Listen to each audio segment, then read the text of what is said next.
यदा यदा हि धर्मस्य ग्लानिर्भवति भारत अभ्युत्थानम अधर्मस्य तदात्मानं सुजानमन्यम्। એનો અર્થ શું થાય કે જ્યારે જ્યારે પૃથ્વી પર અધર્મ વધતો જશે, જ્યારે જ્યારે પૃથ્વી પર અધર્મ વધતો જશે અને ધર્મની હાનિ થશે ત્યારે હું જન્મ લઈશ. આપણા દરેક યુગમાં ભગવાને જન્મ લીધા.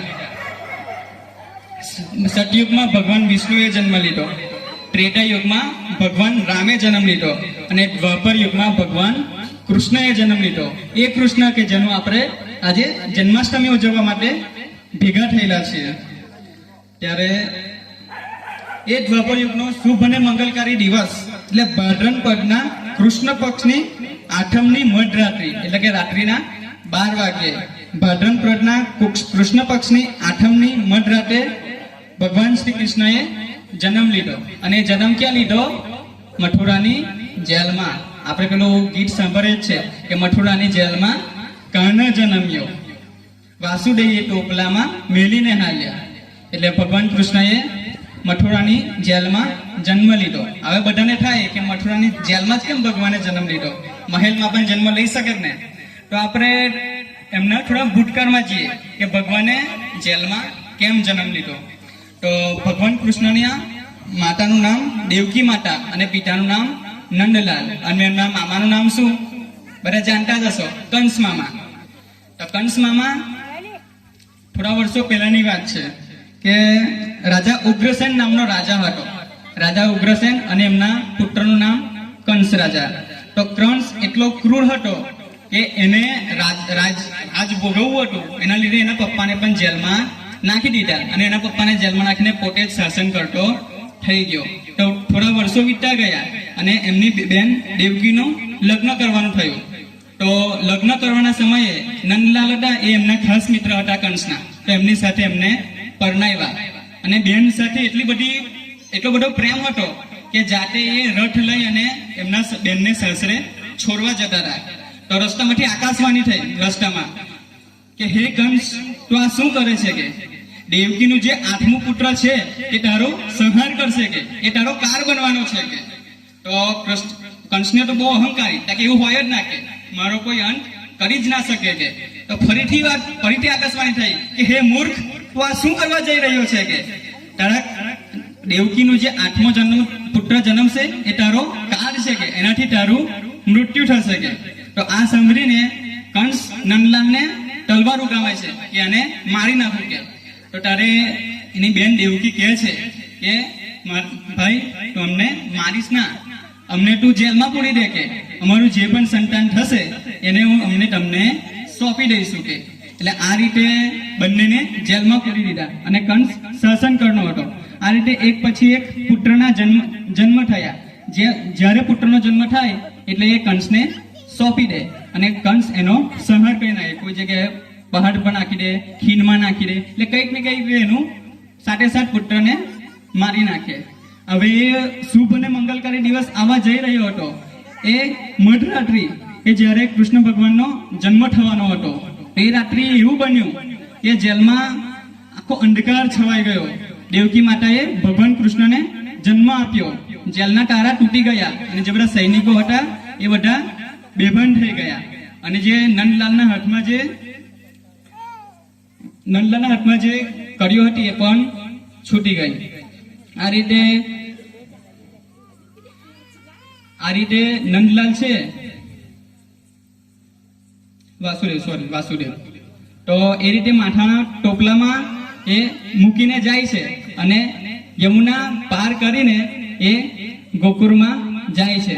તો આપણા ઘરમાં કોઈ નવું બાળકનો જન્મ થાય તો આપણે કેટલા બધા ખુશ થઈ જઈએ. તો આ રીતે ગોકુળમાં તો નંદ ઘેરા નંદ ભર્યો જય કનૈયા લાલ કીના નાદ સાથે આખા ગોકુળમાં ખુશાલી છવાઈ જાય છે. તો આપણે પણ એ ગોકુળમાં કેટલી ખુશાલી હતી, કેટલો આનંદ હતો, એ આનંદ આપણે અત્યારે માનીશું. તો આપણી ગામની જ બહેનો છે એ આ રાસ રજૂ કરવા જઈ રહ્યા છે. ત્યારે આપણે આ રાસને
घुंघराळा भाले तिलक सोहे कंठी जीवा श्याम छे वररानी केश घुंघराळा भाले तिलक सोहे कंठी जीवा मोर मुकुट शिरे सजायो रे मोर मुकुट शिरे सजायो रे यशोदानंद लाल घेरे पधार्या यशोदानंद लाल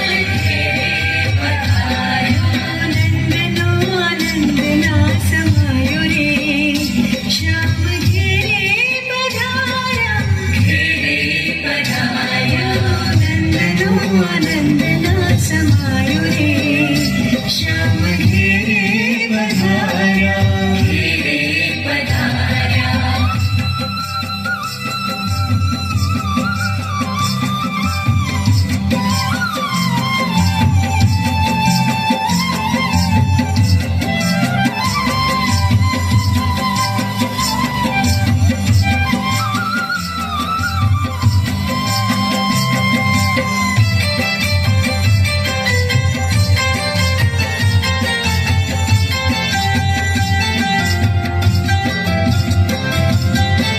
દેવકીના લાલ પર યશોદાને ભાલ છે દેવકીના લાલ પર યશોદાને વાલ છે ગોકુળિયા ગામમાં સૌ ખુશહાલ છે ગોકુળિયા ગામમાં સૌ ખુશહાલ છે હયું હરિમાં જે રંગાયું રે હયું હરિમાં જે રંગાયું રે દેવકી નંદલાલ ઘેરે પધાર્યા દેવકી નંદલાલ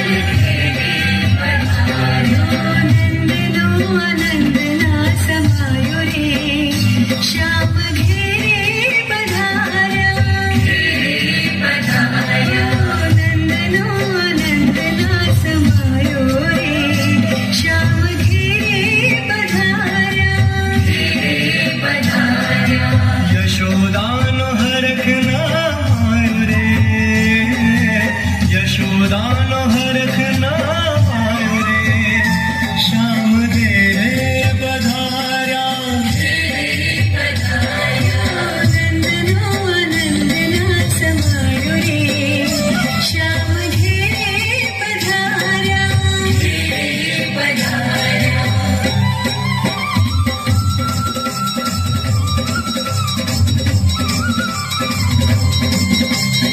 ઓઠો પર પ્રીત છે હૈયામાં પ્રીત છે એના શ્યામ રંગે રંગાયું મારું ચિત્ત છે એક વાર જોયા પછી કદી ન ભૂલાય એવું કાનુડાની કામણકારી આંખોનું તેજ છે દેખાય છે બાળપણ લાગે તારણ હાર એવું પારણામાં ઓઢેલા લાલાનો પ્રતાપ છે નંદ ઘેરા નંદ ગયો ગોકુળમાં ભવ્ય એવો કાનાના જન્મનો ઉત્સવ ઉજવાય છે કાનાના જન્મનો ઉત્સવ ઉજવાય છે કાનાના જન્મનો ઉત્સવ ઉજવાય છે નંદ ઘેરા નંદ ભયો નંદ ઘેરા નંદ ભયો હાથી ઘોડા પાલખી હાથી ઘોડા પાલખી નંદ ઘેરા નંદ ભયો નંદ ઘેરા નંદ ભયો નંદ ઘેરા નંદ ભયો નંદ ઘેરા નંદ ભયો આખા ગોકુળમાં આવી ગુંજ સાથે કાનુડો મોટો થાય છે. આપણને બધા જાણીએ જ છીએ કે આ રીતે કૃષ્ણ ભગવાને નાનપણમાં ઘણી બધી લીલાઓ કરી. કૃષ્ણ ભગવાનનું બાળપણનું નામ કાનુડો હતું. તો કૃષ્ણ ભગવાન નાનપણમાં નટખટ અને ખૂબ તોફાની હતા. નાનપણમાં એમને ખૂબ જ નાની મોટી નટખટ તોફાની એવી લીલાઓ કરી હતી. આપણને એક લીલા આપણે જાણીએ જ છીએ, કાળિયા નાગ વાળું, કે જેને કાળિયા નાગનું અભિમાન ઉતારી દીધું. આપણે એ લીલાને આપણે વાગોળીએ કે કૃષ્ણ ભગવાન નાના હતા અને નાના બાળપણ સુદામા છે, એના બધા બલરામ છે, એવા નાના મોટા મિત્રો સાથે રમતા હતા. તો યમુના નદીના કિનારે એ લોકો દરો રમતા હતા.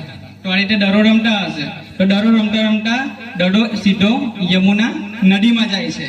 હવે યમુનાની તે વખતે તો એટલો ખોફ કાળિયાનાગનો કે યમુના નદીને આખી દૂષિત કરી રાખી તેના ઝેરથી, એટલે નદીમાં કોઈ જાય નહીં. તો હવે દરો લેવા જાય કોણ? તો કાનુડાએ કીધું કે દરો લેવા હું જઈશ કે. ત્યારે બે ત્રણ મિત્રો હતા, એમને કીધું કે આ યમુના નદીમાં તો ના જવાય કે, અહીંયા તો કાળિયા નાગ છે કે, અંદર જવાય ના. પણ આ તો કોણ? ભગવાન કૃષ્ણ હતા. કાનુડાને તો એમનું કાળિયા નાગનું અભિમાન ઉતારવું હતું, એટલે ફટાક દઈને ઝાડ પર જાય છે અને સીધા યમુના નદીમાં ડૂચકી મારે છે. તો જેવી ડૂચકી મારે છે એવું જે કાળિયો નાગનો જે રહેવાનું જે સ્થાન હતું એની બાજુ દાસીઓ હતી. તો દાસીઓ જોવે છે કે કોઈ નટખટ તોફાની કોઈક બાળક અહીંયા અંદર આવે છે કે. તો પેલી ગોપીઓ કહે છે કે બેટા તું અહીં કઈ આવી ગયો કે, તું અહીંયા કાળિયા નાગને ઓળખતો નથી કે, એ તને જે વિષ એનું એટલું ખતરનાક છે કે તને મારી દેશે કે, જો એ દંશ છે તો તારું મૃત્યુ થઈ જશે કે, કૃપા કરીને તું બહાર નીકળી જા કે. ના કે એવો કોઈ એ છે કાર્ય નાગ તો મારે તેને મળવું જ પડે કે, એને મહિલા વગર મારથી જવાય ના. પેલી દાસીઓ આજીજી કરે છે, તું નીકળી જા બેટા નીકળી જા, તું હજુ કુમરું છોડ છે કે ના કે હું કાળિયા નાગને મહિલા વગર જાઉં નહીં. એટલામાં તો કાળિયો નાગ આવી જાય છે કે કોણ છે કે મને લલકારે છે કે, કોણ મારાથી બલવાન થઈ ગયું છે કે. તો કૃષ્ણ ભગવાન કહે છે કે હું કૃષ્ણ કે, હું તારી સાથે લડવા આવ્યો છે કે. તો પેલો કાળિયો નાગ કહે છે કે મારી હાથે કોઈ લડવા વાળો તો જન્મ જ નથી કે, તું કોણ છે કે, તું નીકળી જા કે, તું હજુ નાદાન છે કે. ના કે મારે તમારી હાથે લડાઈ કરવી છે. તો આ રીતે કાળિયા નાગનું અને કૃષ્ણ ભગવાનની યુદ્ધ થાય છે નદીમાં. તો આ રીતે યુદ્ધ થતા થતા કૃષ્ણ ભગવાન છેવટે કાળિયા નાગને હરાવી દે. તો આ રીતે એ કાળિયા નાગનું ઝેર ઉતારે છે. અને પછી કાળિયા નાગને કહે છે, કાળિયા નાગને પૂછે કે તું આ રીતે આપણું યમુના નદી છે એમાં બધાને હેરાન શું કામ કરે છે કે. તો ત્યારે કાળિયો નાગ છે તે કૃષ્ણ ભગવાનને કહે છે કે પહેલા હું રમણીક દ્વીપ, યમુના નદી નજીક એક રમણીક દ્વીપ છે, ત્યાં હું રહેતો હતો, પણ જે ગરુડરાજ છે તેમને હેરાન કરે કે અમને મારી નાખે, એટલે અમે અહીંયા આવી ગયા છે કે. તો કૃષ્ણ ભગવાન કહે છે કે તું હવે મારી શરણમાં આવ્યો છે કે, એટલે હવે જે ગરુડ છે તે તારું કઈ બગાડી શકે નહીં, તને મારે નહીં કે. હવે કૃપા કરીને તું રમણીક દ્વીપ પર પાછા ચાલ્યા જાઓ અને જે આ ગોકુળના વાસીઓ છે એમને હેરાન કરવાનું બંધ કરી દો કે. તો તે દિવસથી પહેલા તો કાળિયો નાગ બહાર કૃષ્ણ ભગવાનને કરે છે, અને કાળિયો નાગ એટલે એના 7 ફેનો હતી, તો 7 ફેનો પર ડાન્સ કરે છે પહેલા કૃષ્ણ ભગવાન, અને પછી જે કાળિયો નાગની દાસીઓ છે તે રમણીક દ્વીપ પર ચાલી જાય છે. આ હતી નાની નાની એવી તો ઘણી બધી બાળ લીલાઓ છે. એકવાર કૃષ્ણ ભગવાન નાના હતા ત્યારે માટી ખાતા હતા. તો યશોદા મૈયાને જોયું કે આ તો માટી ખાય કે તું માટી ખાય છે? તો કે ના મૈયા મેં તો માટી ખાધી નથી કે. એક જૂઠું કામ બોલે કે મોં ખોલ કે. તો જેવા કૃષ્ણ ભગવાન મોં ખોલે છે તો એમાંથી આખું બ્રહ્માંડ દેખાય છે. ત્યારે યશોદા મૈયા તો ચોંકી જાય છે કે આ કોઈ નાનું મોટું રૂપ નથી, આ તો સ્વયં ભગવાનનું રૂપ છે કે. એટલે આવી નાનપણમાં તો ઘણી બધી લીલાઓ કરી. બધી લીલાઓ આપણી પાસે કહેવાનો અત્યારે ટાઈમ નથી. એવી જ રીતે આપણા બી નટફટ કાનુડાઓ ક્યારના ડાન્સ કરવા માટે ઠનગની રહ્યા છે. તો આપણે હવે નેક્સ્ટ નાના નાના કાનુડાઓ છે એમનો નૃત્ય નિહાળીશું. તો જોરદાર તાળીઓથી પહેલા એમને વધાવી લઈએ.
ઘણી બધી લીલાઓ કરી ને કૃષ્ણ ભગવાન નાના હતા ત્યારે ગાયો ચારતા હતા, એટલે એમને ગોવારીઓ પણ કહેતા હતા.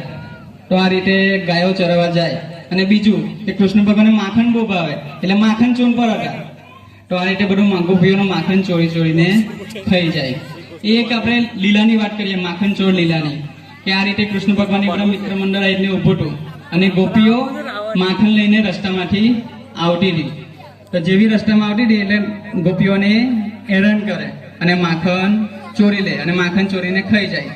એટલે ગોપીઓ પણ ગુસ્સે થઈ જાય કે આ કાનોડીના ગોવાળિયાનો દર વખતે આપણું માખણ ખાઈ જાય, કે આપણે એનું કંઈ કરવું જોઈએ, કે આપણે એની કમ્પ્લેન યશોદા મૈયાને કરવી જોઈએ. તો યશોદા મૈયા, આપણો છોકરો ગમે એટલો તોફાની હોય આપણને તો ડાયો જ લાગે. તો આ રીતે યશોદા મૈયાને પણ કૃષ્ણ ભગવાન બહુ દયા લાગે. તમે અમારા ઘરમાં આટલું બધું ઓછું માખણ ખાવાનું છે કે તમારું માખણ ચોરી ખાય કે. એટલે આ રીતે થાય છે. પણ એક દિવસ શું થાય છે કે કૃષ્ણ ભગવાન અને બધા ગોવાળિયાઓ છે તે ગાયો ચરાવવા જાય છે. તો ગોપીઓ છે ને બધી ગાયો એમને એક એવું કે અસવારો એ જે બધી ગાયો વારામાં ભેગી કરીને પૂરી દે છે. તો કૃષ્ણ ભગવાન અને બધા ગોવાળિયાઓ તો આવે છે કે બધી આપણી ગાયો કઈ ગઈ કે.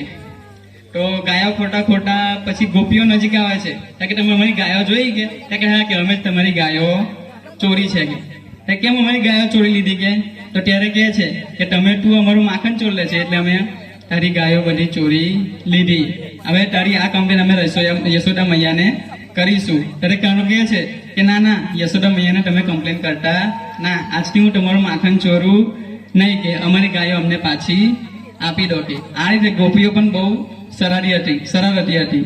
તો આપણે આગળ આપણી ગોપીઓનો આપણે ડાન્સ નિહાળવા જઈ રહ્યા છે. આપણે તાળીઓના ગરગડાટથી આપણી બાળાઓને આપણે વધાવી લઈએ અને ચાલો આપણે એમનો ડાન્સ નિહાળીએ. यशोदा ये तेरा कन्हैया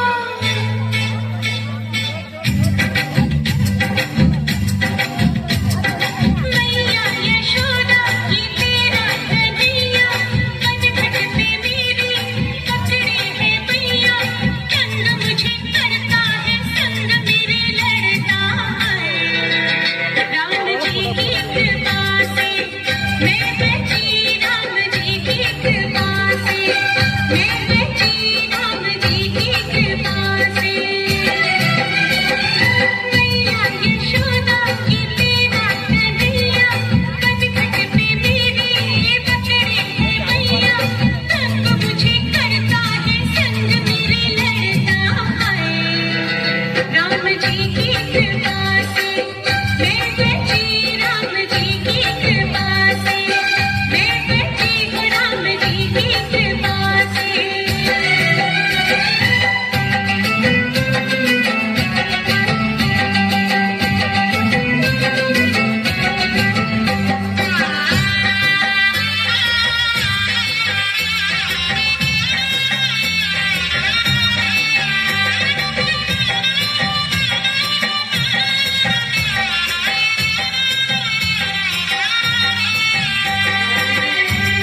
વધારીએ કે પ્રસન્ન થાય અને વરસાદ આપે. તો આ રીતે બધા યજ્ઞ કરવા બેસી જાય છે. ત્યારે કૃષ્ણ ભગવાન કહે છે કે આપણે યજ્ઞ કરવાની શું જરૂર છે, કે આપણે ભગવાન પાસે માંગીએ કે ભગવાન આપણને વરસાદ આપશે કે.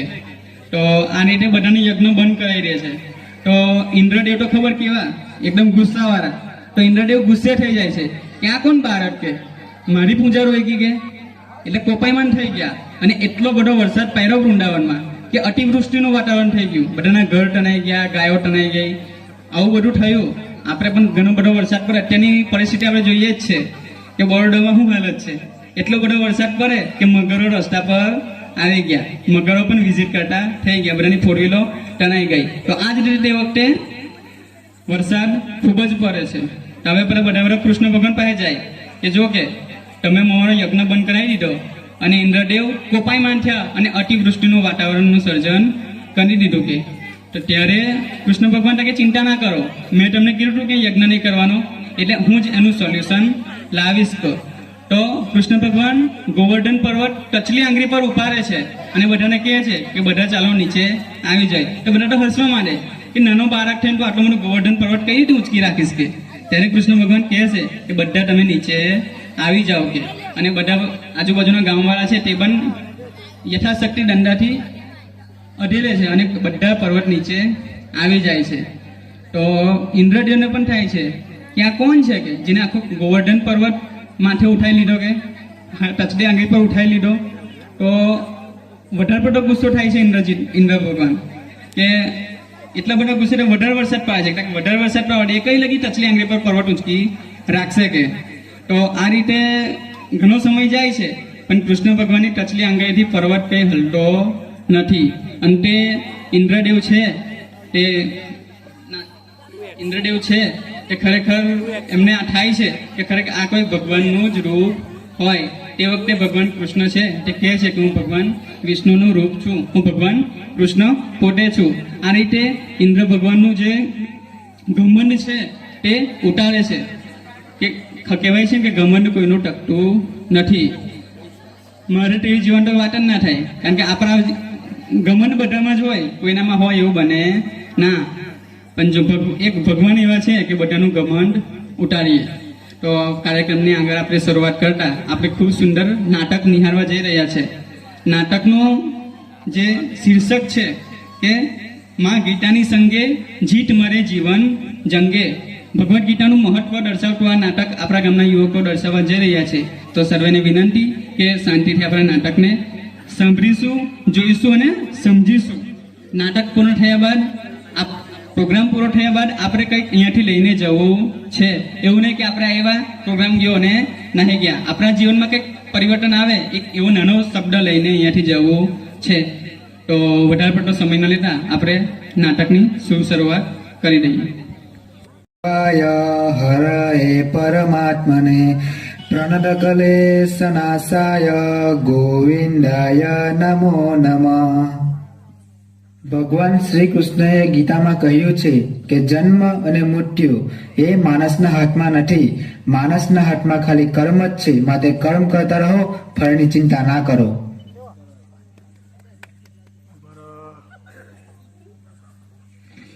મિત્રો, આ છે આપના પાર્થભાઈ. તમને થતું હશે કે આ કેટલો સરસ ગીતા ઉપદેશ આપે છે, પરંતુ તેમનો ભૂતકાળ જોઈશું તો સમજાશે કે માનવ જીવનમાં ભગવદ્ ગીતાનું કેટલું મહત્વ છે. તો ચાલો મિત્રો આપણે જોઈએ તેમનો ભૂતકાળ.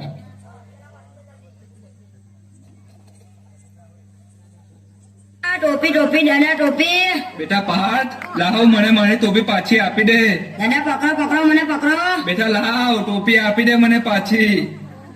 બેટા પાર્થ, આ શું કરે છે તું? કેમ દાદાને હેરાન કરે છે? આપી દે એમની ટોપી. પપ્પા તમે તમારું કામ કરો, મારી દાદા વચ્ચે તમે ના પડો. બેટા પાર્થ, એ તારા પપ્પા છે, તારું આવું વર્તન એમની સામે શોભાતું નથી. દાદા તમે બધા પણ મને જ કે કરો છો, મારા મોટા ભાઈને તમે કશું કહેતા જ નથી.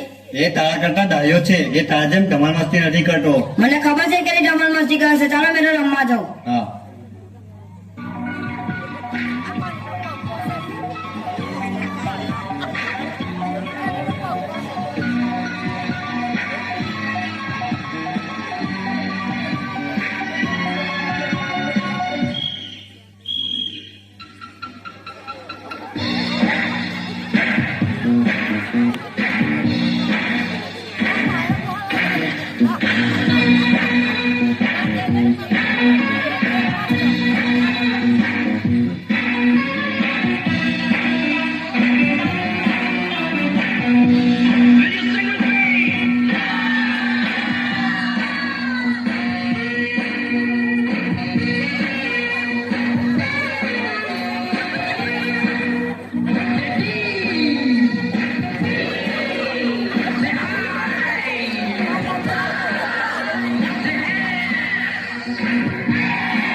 આપના પાઠભાઈ.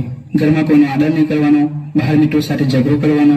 ઘરના લોકોને થતું કે તે હજી નાનો છે, મોટો થશે તો સુધરી જશે. જીવનનું ના કોઈ ધ્યેય, જીવનમાં ના કોઈ ફોકસ. આમ ને આમ વર્ષો વીતતા ગયા ને પાઠભાઈ મોટા થઈ ગયા.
मैं भी जानू पीना तो बुरी बात है, कैसे न पीऊं प्यासी ये रात है।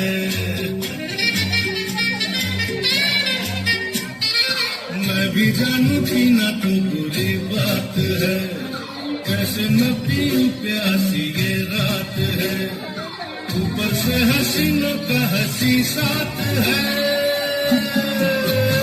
ओ चूली ओ शीला ओ रानो जमानो, हमें गोरी गोरी बाहों में उठा लो, कहीं हम गिर न पड़े। थोड़ी सी जो पीली है, चोरी तो नहीं की है।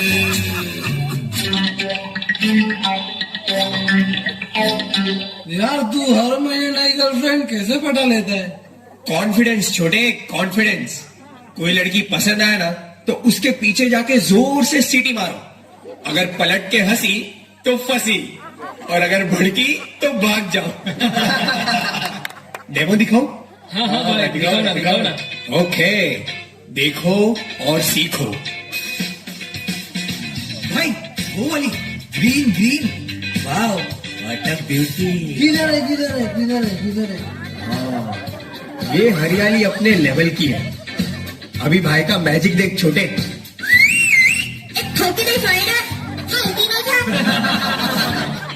भाई पोपट हो गया पोपट। हाँ ठीक है, सचिन भी कभी कभार 0 पर आउट होता है। जय श्री कृष्ण एडिन भाई। जय श्री कृष्ण पाठ।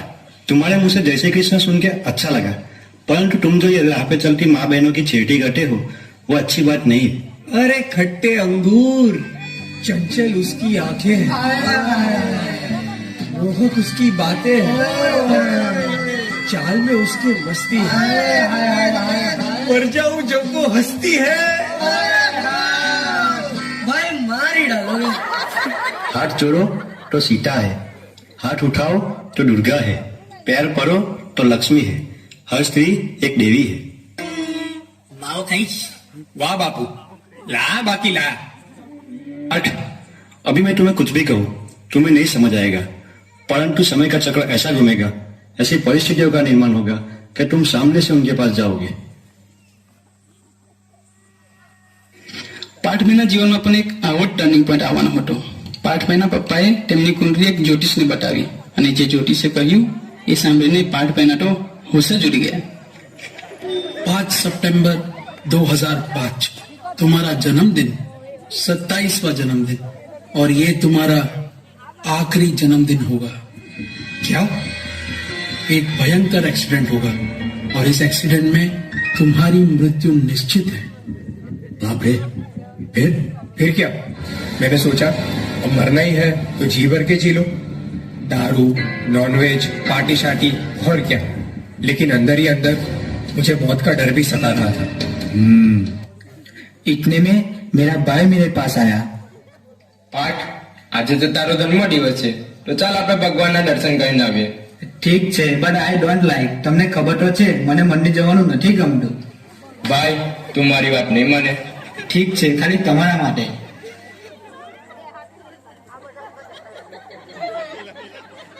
શ્રી કૃષ્ણએ ગીતામાં કહ્યું છે કે હું જ જન્મ છું અને હું જ મૃત્યુ છું. એ માટે પાઠ, જન્મ અને મૃત્યુનો ભય છોડી દે, તો તારું કર્મ કર, કારણ કે કર્મનો સરવાળો મૃત્યુ પછી થશે અને તે જ તમારા કર્મનું ફળ મળશે. વિક્રમભાઈ, આ વર્ષે જન્માષ્ટમીની ઉજવણીમાં તમે ભાગ લેશો ને? હા હા, કેમ નહીં. કૃષ્ણની લીલા, ગીતાના ઉપદેશ, આ બધું ભજવવાની ખૂબ મજા આવે. તો ઠીક છે, 2 દિવસ પછી મીટિંગ રાખે છે, તો તમે આવજો. ઠીક છે, આ વર્ષે મારો ભાઈ પાઠ પણ ભાગ લેશે.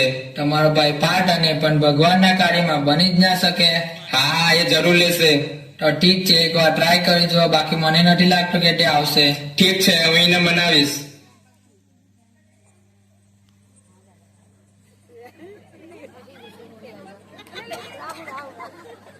બેટા, વાગી તો નથી ને? નો, આઈ એમ ઓકે. જય શ્રી કૃષ્ણ ગુરુજી. આ મારો ભાઈ પાઠ છે, આજે એનો જન્મદિવસ છે. ખૂબ સરસ, હેપી બર્થડે બેટા. પરંતુ તે આજે મારું એક્સિડન્ટ જ કરી દીધું. અને હા, આ જન્માષ્ટમીના ઉત્સવના કાર્યક્રમમાં આપને પણ ભાગ લેવાનો છે. હા,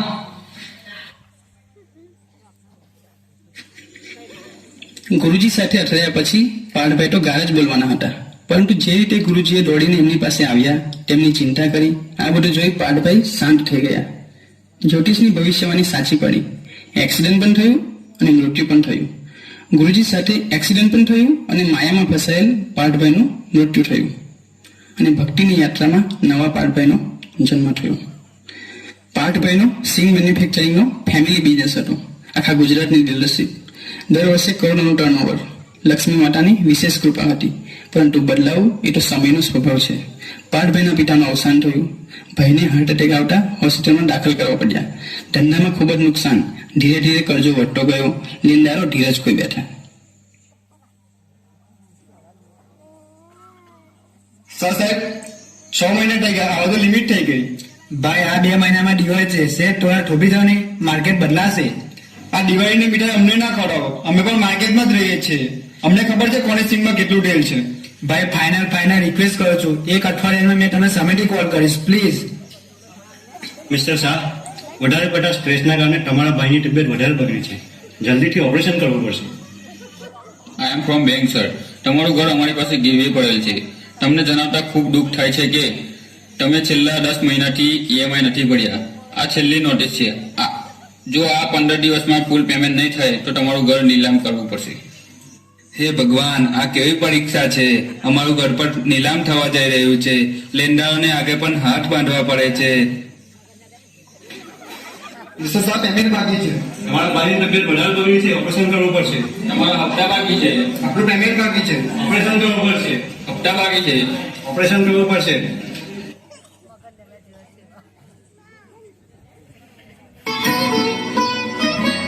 दूर ज्ञान की हो अंधेरे, तू हमें ज्ञान की रोशनी दे. दूर अज्ञान के हो अंधेरे, तू हमें ज्ञान की रोशनी दे. हर बुराई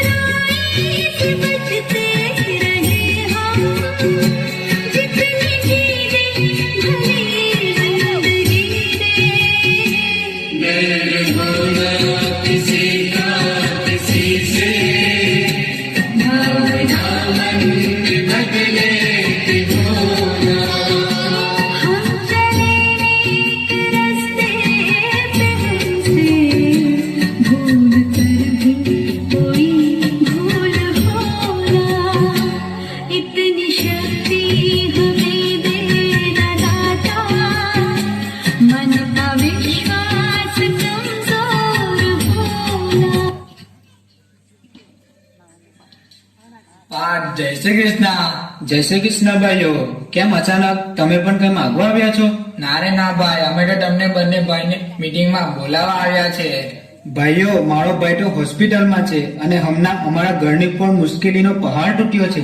અરે ઓ, આ તો ખરેખર ખૂબ મોટો પ્રોબ્લેમ છે. પરંતુ ભાઈ તું ચિંતા ના કર, આનો ઉપાય છે આપણી પાસે. શું? મારી મુશ્કેલીનો ઉપાય છે? ક્યાં છે? કયો છે? ભાઈ આને ભગવદ્ ગીતા આપો. ભગવદ્ ગીતા? આ શું મારી મદદ કરશે? આ કોઈ સામાન્ય પુસ્તક નથી. ભગવાન શ્રી કૃષ્ણના મુખમાંથી વહેતી ગંગારૂપી પ્રવાહ છે. આમાંથી તને બધા જ પ્રશ્નોનું સોલ્યુશન મળી જશે. પણ મેં તો ક્યારેય ભગવાનનું કાર્ય કર્યું જ નથી. હંમેશા બધાને હેરાન જ કર્યા છે. શું ભગવાન મારી મુશ્કેલી સમજશે?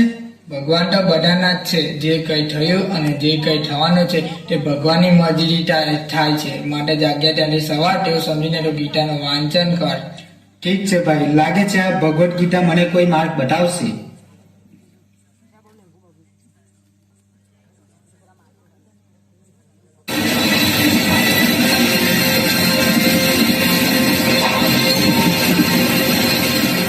સામે પક્ષે કાકા દાદાને જોઈ અર્જુન ઢીલું પડ્યો. ગુરુને ભાઈને મારીને સંસારે શું ફાયદો થયો? એના કરતા નથી જોઈતું રાજ કે રાજગાદી મને. વનવાસે સુખી હતા, આવું સુખ ન ક્યારે ખપે. દુવિધામાં અર્જુન પડ્યો, હૃદય દ્રવ્યું ને જાગ્યો શોક. યોગેશ્વરે દીધો ત્યારે અર્જુનને મહાગીતા બોધ. યોગેશ્વરે દીધો ત્યારે અર્જુનને મહાગીતા બોધ. હે પાર્થ, મારવા કે મરવાની આશંકાથી મુક્ત થઈ જા. કારણ કે મૃત્યુ તો તેનું જ થઈ શકે જેનો જન્મ થયો હોય. આત્મા તો અજન્મ છે, નિત્ય છે, અવિનાશી છે. આત્મા તો ક્યારેય મરતો જ નથી. શસ્ત્રો એને કાપી નથી શકતા, અગ્નિ એને બાળી નથી શકતી, જળ એને ભીંજવી નથી શકતું અને વાયુ એને સૂકવી નથી શકતો. એવો આત્મા છે. મૃત્યુ તો કેવળ શરીરનું થાય છે. મૃત્યુ પછી આત્મા મરતો જ નથી. નયનમ છિંદંતિ શસ્ત્રાણી નયનમ દહતિ પાવકઃ ન ચૈનમ ક્લેદયન્ત્યાપો ન શોષયતિ મારુતઃ. તો કેશવ, શું એક આત્માને પિતામાં કહું છું? શું પેલા એક આત્મા છે જેણે મને ધનુર્વિદ્યા શીખવી છે? હું આત્માના નિત્યપણાને નથી નકારતો, પણ જે શરીરની વાત કરું છું એ શરીર સાથે મારે સંબંધ છે ને. આત્મા ભલે જન્મ નથી લેતો, પણ લોકો તો જન્મ લે છે ને. જે દેખાય છે એ પ્રકૃતિ છે પાર્થ. પુરુષ તેનાથી જુદો છે. આ બધા સગાઓને તું દેહ રૂપે જુએ છે અને મને તેઓ આત્મા રૂપે દેખાય છે. તું પણ એમને આત્મ સ્વરૂપે જો, જે સ્વરૂપે તું, હું અને આ બધા જ છે. કેવી રીતે માધવ? મારા સગાઓમાં મને આત્મા નથી દેખાતો અને મને તો આ બધા મૃતદેહ જ દેખાય છે. અનંત કાળથી આપણે અનંત દેહ ધારણ કર્યા છે પાર્થ. ફરક એટલો છે કે તું ભૂલી ગયો છે, મને યાદ છે. પણ માધવ, આ યુદ્ધથી, આ વિનાશથી મને શું લાભ થશે? હે ધનુર્ધર, વ્યક્તિગત લાભ કે હાનિનો વિચાર નહીં. તું માત્ર કર્મણ્યેવાધિકારસ્તે મા ફલેષુ કદાચન મા કર્મ ફલ હેતુર્ભુર્મા તે સંગોસ્ત્વ કર્મણી. નિષ્કામ કર્મ કેવી રીતે સંભવ છે? ફળની આશા વગર તો કોઈ કર્મ કરે જ કેમ? કર્મ વગર તો જીવન સંભવ જ નથી પાર્થ. તારું કર્મ યુદ્ધ છે, એ પૂરું કર, પણ એમાં વિજય કે પરાજયના વિચાર ન કર.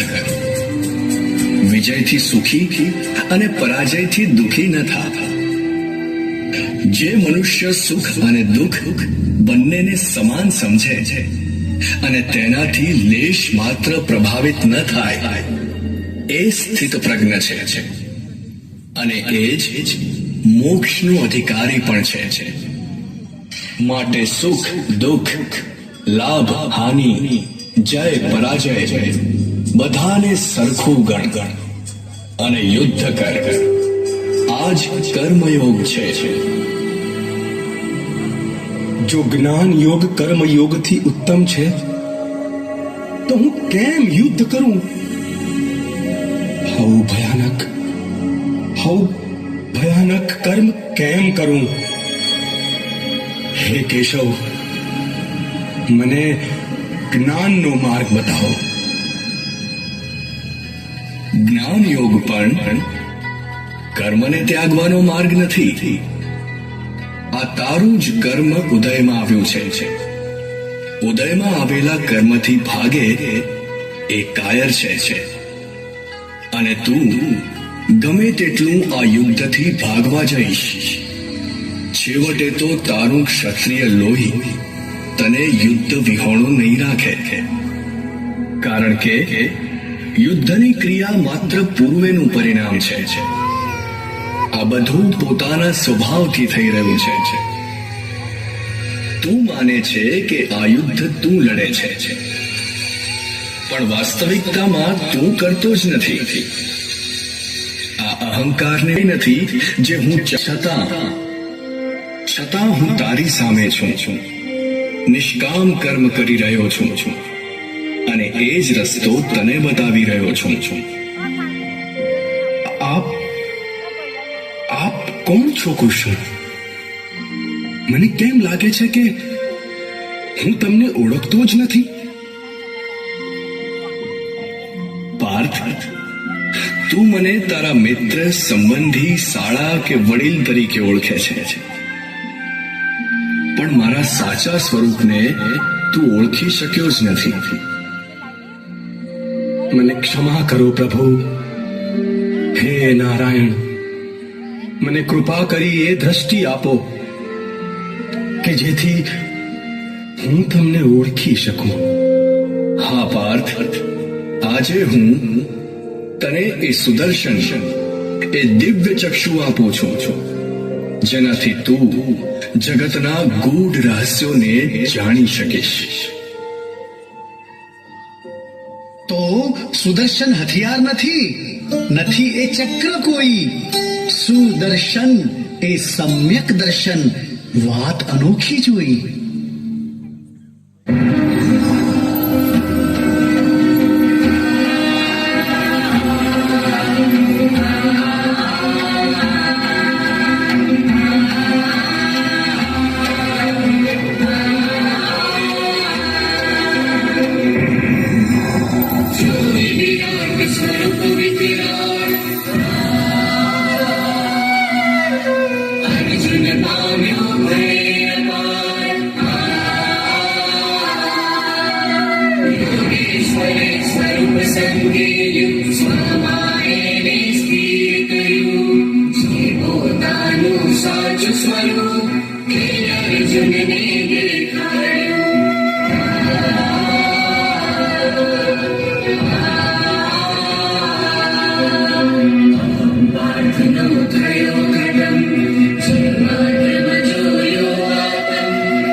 ધીરે ધીરે ખરાબ સોબતો થઈ, ખરાબ મિત્રોનો સંગ થયો, દારૂ પીતા થઈ ગયા, વ્યસને ચડી ગયા.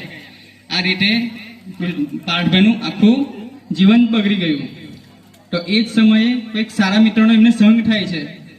તો સારા મિત્રો આવે છે, એને ભગવદ્ ગીતા આપે છે. ભગવદ્ ગીતામાંથી સારા સારા એવું જીવનમાં ઉતારવા જેવું શ્લોક વાંચે છે, એમના જીવનમાં ઉતારે છે અને પોતાનું જીવન ધન્ય બનાવે છે. એટલે આપણે પણ પાર્થભાઈની જગ્યાએ હોઈ શકીએ. આપણા પણ જીવનમાં એવા ઘણા બધા કુટેવો હોય.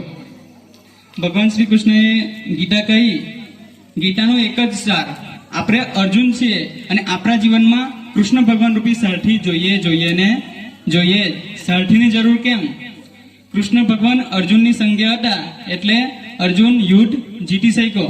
બાકી અર્જુનની તાકાત નથી કે એ યુદ્ધ જીતી શકે, પણ કૃષ્ણ ભગવાન ધર્મના પક્ષમાં હતા એટલે અર્જુન યુદ્ધ જીતી શક્યો. એટલે આપણા જીવન પર આ જ છે. આપણે એક અર્જુન છીએ. આપણા અંદર અર્જુન જોવાની જરૂર છે. આપણે એક કૃષ્ણની જરૂર છે. આપણે પણ કૃષ્ણ જેવા સારથી આપણી સાથે હોઈશું તો જીવનનું યુદ્ધ જીતી જઈશું. આપણે એક પ્રસંગની વાત કરીએ. બાળપણમાં બધાએ સાંભળો જ હશે કે સિંહ અને સિંહણ અને એનું બાળક એ ત્રણે ત્રણ આવું રસ્તામાં ફરવા નીકળતા જંગલમાં. તો જંગલમાં નીકળતા બાજુમાં એક ઘેટાનું બી ટોરું હતું. તો સિંહનું બચ્ચું સિંહ અને સિંહણથી દૂર જતું રહે છે અને ઘેટાના ટોરાની અંદર ફસાઈ જાય છે. તો સિંહ ને સિંહણ તો પાછું એ લોકો જતા રહે છે અને ઘેટાના ટોરાની સાથે પેલું સિંહનું બચ્ચું પણ આવી જાય છે. તો આ રીતને ઘેટાના ટોરામાં રહી રહીને સિંહનું બચ્ચું ઘેટા જેવું થઈ જાય કે કેવું કે સિંહ આવે તરત ઘેટું બીવી જાય. તો આ રીતે એક સમય આવે છે કે પાછા સિંહ અને સિંહણ આવી રીતને રસ્તામાં નીકળે છે અને પેલું ઘેટાનું ટોરું પાછું મળે છે અને એની સાથે પેલું સિંહનું બચ્ચું પણ હતું. તો સિંહે ત્રાડ પહેરી ને તરત જ પેલા ઘેટાનો બચ્ચો નાહી ગયો અને એની હાથે પેલું સિંહનું બચ્ચું હતું ને તે ઘેટોની હાથે નાહી ગયું. ગાડરિયા પ્રવાહ જેવું કે ઘેટોની હાથે સિંહનું બચ્ચું પણ ભાગી ગયું. એટલે પેલો સિંહ વિચાર કરવા માંડ્યો કે આ બરો ઘેટો જાય તે તો ઠીક છે કે મારી બીક લાગે, પણ આ આપણા બીરાદડીનું લાગે છે કે તો આ સિંહનું આપણું બચ્ચું એ કેમ ભાગી ગયું કે. તો સિંહે એક આવી દોડ માંડી અને પેલા ઘેટાઓને કઈ ના કર્યું અને એનું જે સિંહનું બચ્ચું ને એમ ફટદેને પકડી લીધું પંજામાં અને એને દહેરીને કૂવામાં લઈ જાય છે કે તળાવમાં લઈ જાય છે. પછી એનું મોં એમ બતાવે છે તળાવમાં કે તું જો કે તું કોણ છે કે તારું મોં મારા જેવું છે કે હા કે મારા જેવું જ છે કે તું ઘેટું નહીં, તું સિંહ છે, માટે ઘેટા માફક તારે કાર્ય કરવાની જરૂર નથી. આપણામાં પણ આવો સિંહ જ છુપાયેલો છે. તો આપણે ઘેટાના ટોળાની ભેગું જવાની જરૂર નથી, પણ આપણામાં જે સિંહ રહેલો છે એને બહાર કાઢવાની જરૂર છે. આપણે અર્જુન છીએ. આપણા જીવનમાં ભગવાન કૃષ્ણ રૂપી સારથીની જરૂર પડે જ. કાર્યક્રમને આપણે આગળ વધારતા બહેનોને પ્રાર્થના કે તેઓ પોતાનું સ્થાન ગ્રહણ કરી લે બીજી કૃતિ માટે.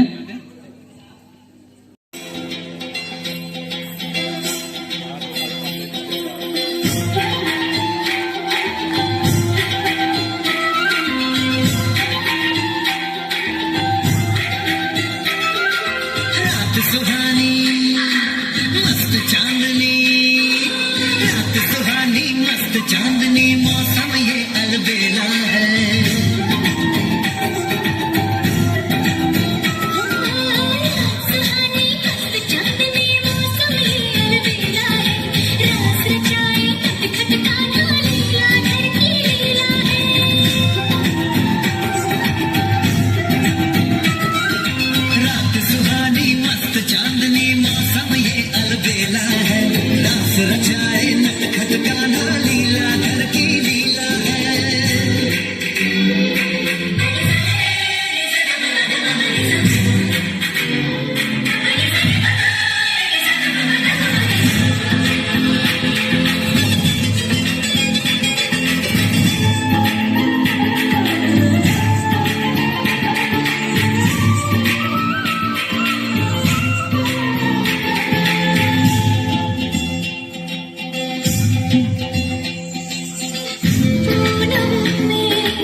તૈયારી કરી દીધી છે.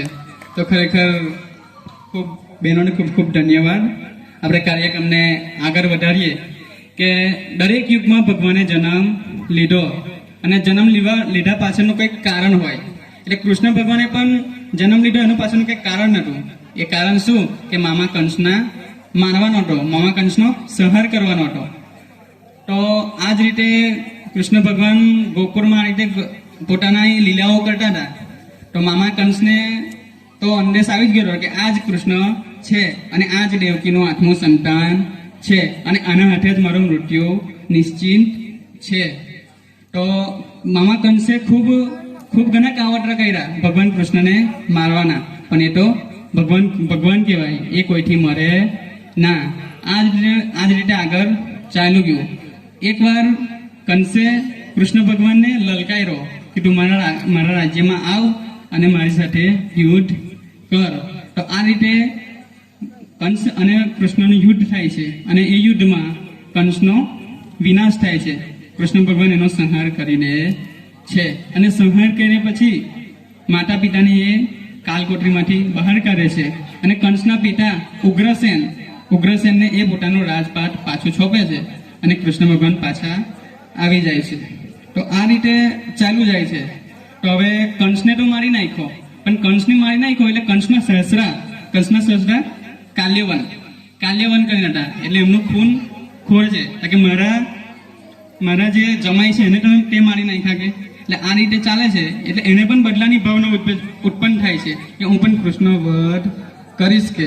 એટલે કાલ્યવન ખૂબ તપ કરે છે અને તપ એટલું બધું કરે છે અને એ ભગવાન પાસેથી વરદાન માગે છે કે હું કોઈ યદુવંશીથી મૃત્યુ પામી શકું ના. યદુવંશી એટલે ભગવાન કૃષ્ણ એટલે યાદવ કુળના કોઈ વ્યક્તિથી હું મૃત્યુ પામું ના. આ રીતે ચાલુ જાય છે. અને એકવાર કાલ્યવન છે તેની આખી સેના સાથે કૃષ્ણ ભગવાન અને એના રાજ્ય પર આક્રમણ કરી દે છે. તો કૃષ્ણ ભગવાન ખૂબ જ ચતુર હતા. તો શરૂઆત થાય છે કોઈ શસ્ત્રથી આપણે નહીં લડવું કે આપણે હાથથી જ લડશું કે. તો રાજા કાલ્યવન અને કૃષ્ણ ભગવાન છે તેમનું આવી રીતે યુદ્ધમાં ભેગા થાય છે.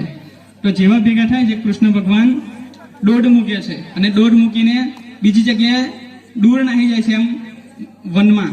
તો વનમાં જઈને પેલો ઉગ્રસેન છે કાલ્યવન છે તે કહે છે કે રણછોડ તું ક્યાં જાય છે કે. આ રીતે ભગવાન કૃષ્ણનું રણછોડ નામ પડ્યું કારણ કે એ રણ છોડીને બહાર ભાગી જાય છે. એની પાછળની હોય એક લીલા હતી કે કૃષ્ણ ભગવાને રણ કેમ છોડ્યું. તો આ રીતે દોડતા જાય છે અને એક ગુફામાં જઈને સંતાઈ જાય છે.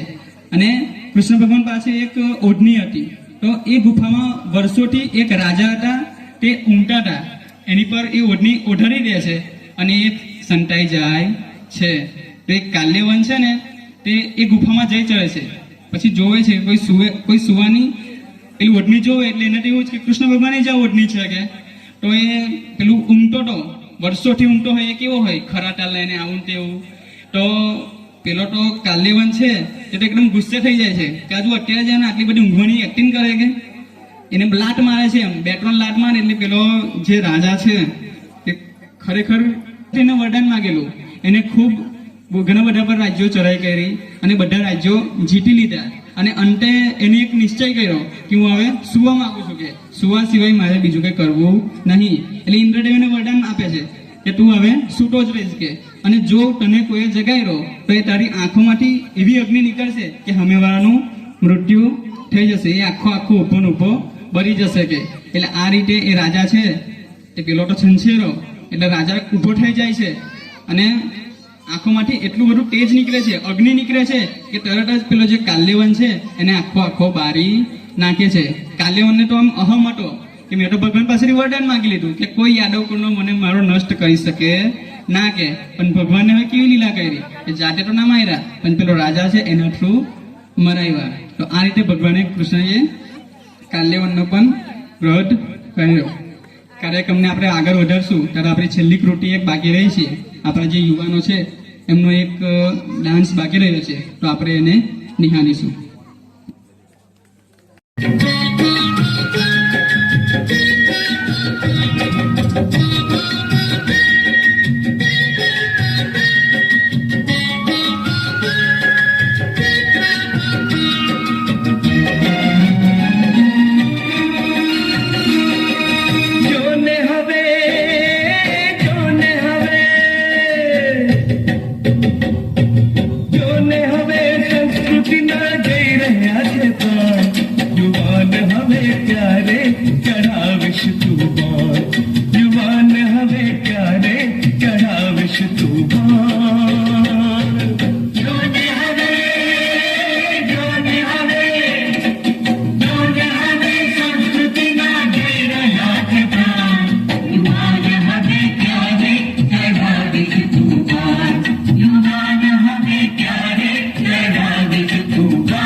प्रमाद ना तू भूला स्वधर्म ने प्रेम ना प्रमाद ना तू भूला स्वधर्म ने भोग भरी दौड़ी रहो भूली निज कर्म ने भोग भरी दौड़ी रहो भूली निज कर्म ने अपन आनस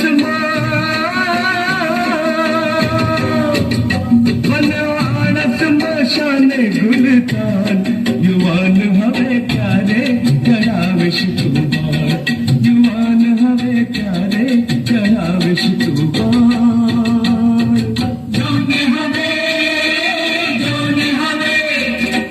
जोने हवे संस्कृति ना दे राज प्राण युवान हवे प्यारे चढ़ाविश तुबान युवान हवे प्यारे चढ़ाविश तुबान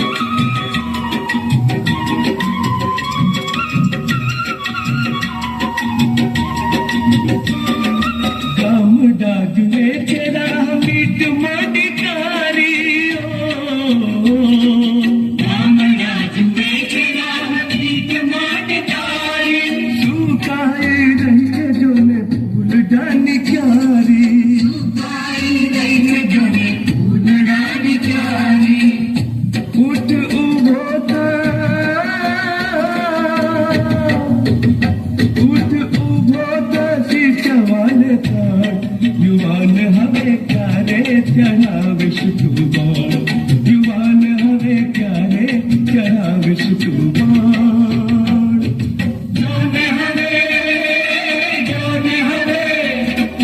जोने हवे संस्कृति ना दे राज प्राण युवान हवे प्यारे चढ़ाविश तुबान युवान हवे प्यारे चढ़ाविश तुबान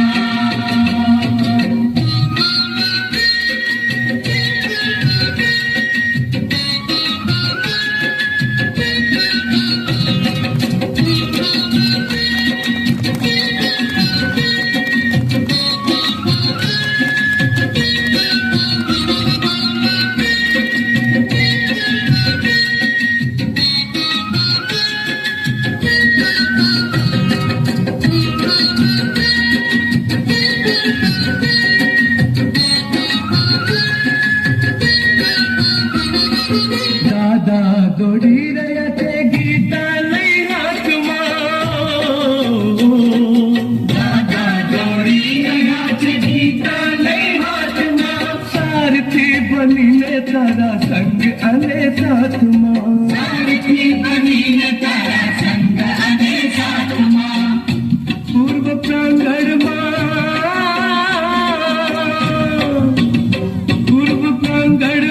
उगी रहो भान युवान हवे प्यारे चढ़ाविश तुबान युवान हवे प्यारे चढ़ाविश तुबान जोने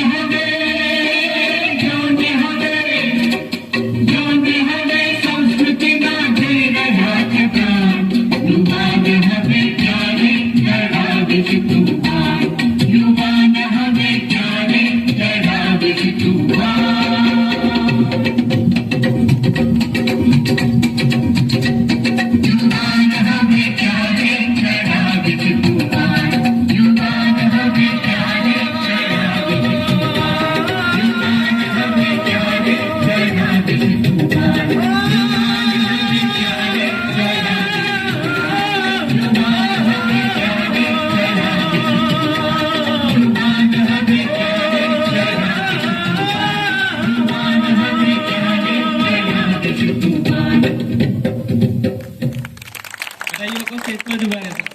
એમાં મલેર ગામના સરપંચ અશરફભાઈએ 5001 નું દાન આપેલ છે.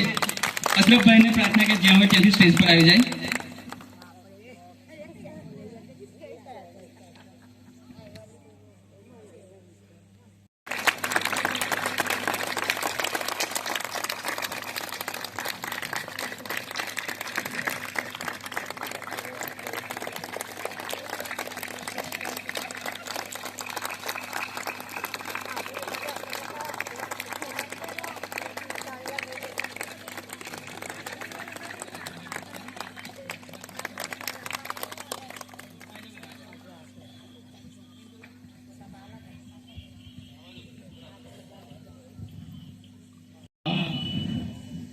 પ્રોગ્રામનું આયોજન કર્યું.